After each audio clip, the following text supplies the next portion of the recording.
সম্মানিত অতিথিবৃন্দ, member of diplomatic community, উপস্থিত কড়াইলবাসী, সাততলাবাসী এবং ভাসানটেকবাসী, আসসালামু আলাইকুম। আজকে এই অনুষ্ঠানটি আমাদের জন্য অত্যন্ত একটি গুরুত্বপূর্ণ অনুষ্ঠান, একটি স্মরণীয় দিন এবং একটি ঐতিহাসিক অনুষ্ঠান।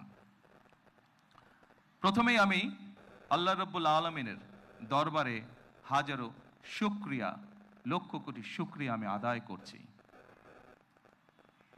নির্বাচনের মাধ্যমে বর্তমানে বাংলাদেশে জনগণের কাছে জবাবদিহিমূলক, জনগণের প্রতিনিধিমূলক একটি সরকার প্রতিষ্ঠিত হয়েছে।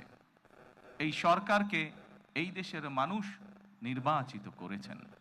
স্বাভাবিকভাবে এই সরকার এই দেশের মানুষের কাছে জবাবদিহি করতে বাধ্য। সম্মানিত উপস্থিতিবৃন্দ, আজকের এই অনুষ্ঠানটি বা এই অনুষ্ঠানকে কেন্দ্র করে যে কারণে আমরা এখানে আজকে উপস্থিত হয়েছি, এটি বহু বছর যাবৎ বাংলাদেশ জাতীয়তাবাদী দল পরিকল্পনা গ্রহণ করেছে। বাংলাদেশের জনসংখ্যার অর্ধেক জনসংখ্যা হচ্ছে নারী। আমরা দৃঢ়ভাবে বিশ্বাস করি এই অর্ধেক জনসংখ্যাকে যদি আমরা পেছনে রাখি, এই অর্ধেক জনসংখ্যাকে যদি আমরা এম্পাওয়ার না করি, তাদেরকে যদি ক্ষমতায়ন না করি, শিক্ষা এবং অর্থনৈতিকভাবে তাদেরকে যদি ক্ষমতায়ন আমরা না করতে পারি, তাহলে অবশ্যই দেশকে কোনোভাবেই সামনে এগিয়ে নিয়ে যাওয়া সম্ভব না। আপনাদের নিশ্চয়ই সকলের খেয়াল আছে, এর আগে বিএনপি সরকার যখন দেশ পরিচালনার দায়িত্বে ছিলেন, দেশনেত্রী বেগম খালেদা জিয়া যখন দেশ পরিচালনার দায়িত্বে ছিলেন, সেই সময় সমগ্র বাংলাদেশে তিনি নারীদের শিক্ষা ব্যবস্থা, স্কুল পর্যায় থেকে ইন্টারমিডিয়েট লেভেল পর্যন্ত শিক্ষা ব্যবস্থাকে বিনামূল্যে করার ব্যবস্থা করেছিলেন।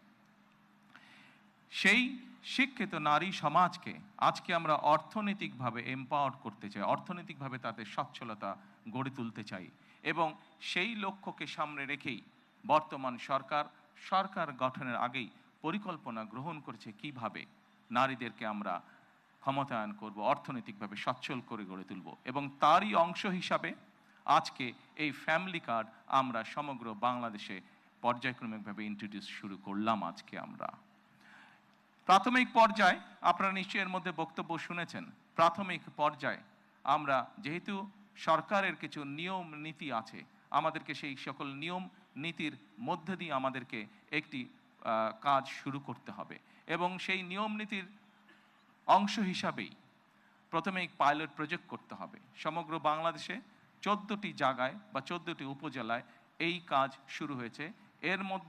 এর ভেতরে এই মুহূর্তে প্রায় 37,000 নারী অংশগ্রহণ করছেন। আমাদের এই কড়াইল এলাকা, ভাসান এলাকা এবং সাততলা, এই 3টি এলাকায় প্রায় 15,000 নারীকে এই কার্ডের সুবিধার আওতায় আজকে নিয়ে আসা হয়েছে। ইনশাল্লাহ আমি দৃঢ়ভাবে বিশ্বাস করি আমার সরকার পর্যায়ক্রমিকভাবে বাংলাদেশে যে 4 কোটি পরিবার রয়েছে, সেই 4 কোটি পরিবারের যারা নারী প্রধান, তাদের কাছে আগামী 5 বছরের মধ্যে ইনশাল্লাহ পর্যায়ক্রমিকভাবে সকলের কাছে আমরা এই ফ্যামিলি কার্ড নিয়ে যেতে সক্ষম হব ইনশাল্লাহ। সম্মানিত সকল উপস্থিতিবৃন্দ, আমি আমার বক্তব্যের প্রথমেই বলেছি যে আমরা একটি দায়িত্বশীল সরকারের ভূমিকা পালন করতে চাই, যেই সরকার জনগণের জন্য কাজ করবে, যেই সরকার কাজ করবে দেশের জন্য। আমরা জনগণের কাছে জবাবদিহি থাকতে চাই, এবং তারই একটি অংশ হিসাবে আমাদের দল, বাংলাদেশ জাতীয়তাবাদী দল, নির্বাচনের পূর্বে আমরা বাংলাদেশের মানুষের কাছে প্রতিশ্রুতি দিয়েছিলাম, বাংলাদেশের নারী সমাজের কাছে প্রতিশ্রুতি দিয়েছিলাম যে বিএনপি সরকার গঠন করতে সক্ষম হলে আমরা এই ফ্যামিলি কার্ডের কাজ শুরু করব। আপনারা নিশ্চয়ই খেয়াল করেছেন, আমরা আল্লাহর রহমতে বাংলাদেশের মানুষের সমর্থন নিয়ে বিগত নির্বাচনে সরকার গঠন করার 1 মাসেরও কম সময়ের মধ্যে আমরা আমাদের এই প্রতিশ্রুতি, জনগণের কাছে দেওয়া প্রতিশ্রুতির কাজ আমরা শুরু করেছি। এবং শুধু এই প্রতিশ্রুতি নয়, আমরা আরও কিছু প্রতিশ্রুতি করেছিলাম, তার মধ্যে যেগুলো আমাদের প্রায়োরিটি প্রজেক্ট ছিল, তার মধ্যে আরেকটি আছে কৃষক কার্ড।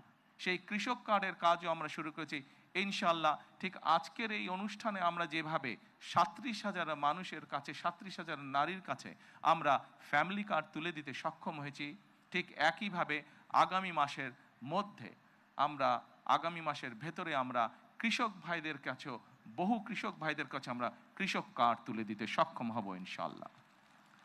সম্মানিত উপস্থিতিবৃন্দ, আপনারা নিশ্চয়ই খেয়াল করেছেন আমরা দেশের মানুষের কাছে আমরা প্রতিশ্রুতি দিয়েছিলাম, বিশেষ করে আমরা বাংলাদেশের কৃষক ভাইদের কাছে আমরা প্রতিশ্রুতি দিয়েছিলাম যে বিএনপি সরকার গঠন করতে সক্ষম হলে যাদের কৃষি ঋণ 10,000 টাকা পর্যন্ত আছে, কৃষি ঋণ সুদ সহ, সেই কৃষি ঋণ বিএনপি সরকার গঠনে সক্ষম হলে সেই কৃষি ঋণ আমরা মওকুফ করব।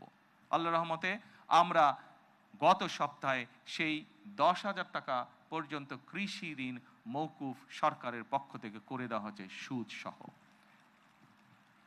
এইভাবে একে একে আমরা জনগণের কাছে দেওয়া প্রতিশ্রুতিগুলো, যেই প্রতিশ্রুতিগুলো পূরণের মাধ্যমে জনগণের ভাগ্যের পরিবর্তন হবে, যেই প্রতিশ্রুতিগুলি পূরণের মাধ্যমে, একটি সরকারের প্রতিশ্রুতি পূরণের মাধ্যমে দেশের ভাগ্যের পরিবর্তন হবে, জনগণের ভাগ্যের উন্নয়ন ঘটবে, সেই প্রতিশ্রুতিগুলো আমরা ধীরে ধীরে পর্যায়ক্রমিকভাবে যে কোনো মূল্যে পূরণের চেষ্টা করব। আজকে এই ফ্যামিলি কার্ড ব্যক্তিগতভাবে আমার জন্য আজকের দিনটি খুবই ইমোশনাল। কারণ এখানে আজকে যারা আপনারা অতিথি উপস্থিত আছেন, এখানে কিছু মানুষ উপস্থিত আছেন যাদের সাথে বিগত অনেকগুলো বছর ধরে আমি বসে বসে আমরা পরিকল্পনা গ্রহণ করেছি যে কিভাবে যখন সময় আমরা পাবো, সুযোগ পাবো, জনগণের সমর্থন পাবো, সেই ফ্যামিলি কার্ডটিকে আমরা বাস্তবায়ন করব।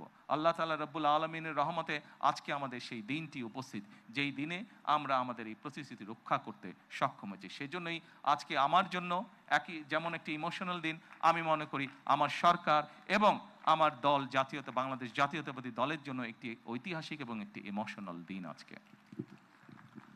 সম্মানিত সকল উপস্থিতিবৃন্দ, সম্মানিত সভাপতি সহ মঞ্চে উপস্থিত অতিথিবৃন্দ, আসুন, এই দেশটি আমাদের প্রথম এবং শেষ ঠিকানা।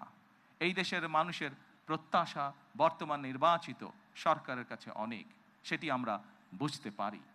কিন্তু একই সাথে আমরা যদি বাস্তবতা বিবেচনা করি এবং সমসাময়িক ঘটনা, মধ্যপ্রাচ্যের যে পরিস্থিতি, সকল কিছু যদি বিবেচনা করি, তাহলে আমরা যে প্রতিশ্রুতিগুলি দিয়েছিলাম, আমরা অবশ্যই আমাদের প্রতিশ্রুতি থেকে বিন্দুমাত্র আমরা অবস্থান পরিবর্তন করব না।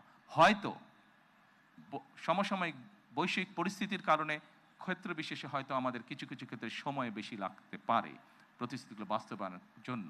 সেজন্যই আজকে আমি সকলকে অনুরোধ করব, এখানে যে সকল এলাকাবাসী উপস্থিত আছেন, আপনাদের মাধ্যমে সমগ্র দেশবাসী যে সকল উপস্থিত আছেন, আপনাদের মাধ্যমে সমগ্র দেশবাসীকে এবং মিডিয়ার মাধ্যমে সমগ্র দেশবাসীকে আমি অনুরোধ করব যে আসুন আমরা ধৈর্যের সাথে সমগ্র পরিস্থিতি মোকাবেলা করি, আমরা ধৈর্যের সাথে সুন্দরভাবে আমাদের এই দেশটিকে গড়ে তুলি। সম্মানিত সকল অতিথিবৃন্দ, আমি নির্বাচনের সময় একটি কথা প্রায় বলতাম, প্রত্যেকটি নির্বাচনী জনসভায় আমি একটি কথা আমার বক্তব্যের শেষে আমি তুলে ধরতাম। সেই কথাটি ছোট্ট একটি স্লোগানের মতন, আপনাদের সকলের কম বেশি জানা আছে, সমগ্র বাংলাদেশের মানুষের কাছে স্লোগানটি পৌঁছে গেছে। আজকে সেই স্লোগানটি দিয়ে আমি আমার বক্তব্য শেষ করতে চাই। সেই স্লোগানটি ছিল, করব কাজ, গড়ব দেশ, সবার আগে বাংলাদেশ। সকলকে আবারও আন্তরিকভাবে ধন্যবাদ জানিয়ে আজকে আমার বক্তব্য আমি শেষ করছি। আল্লাহ হাফেজ। বাংলাদেশ জিন্দাবাদ।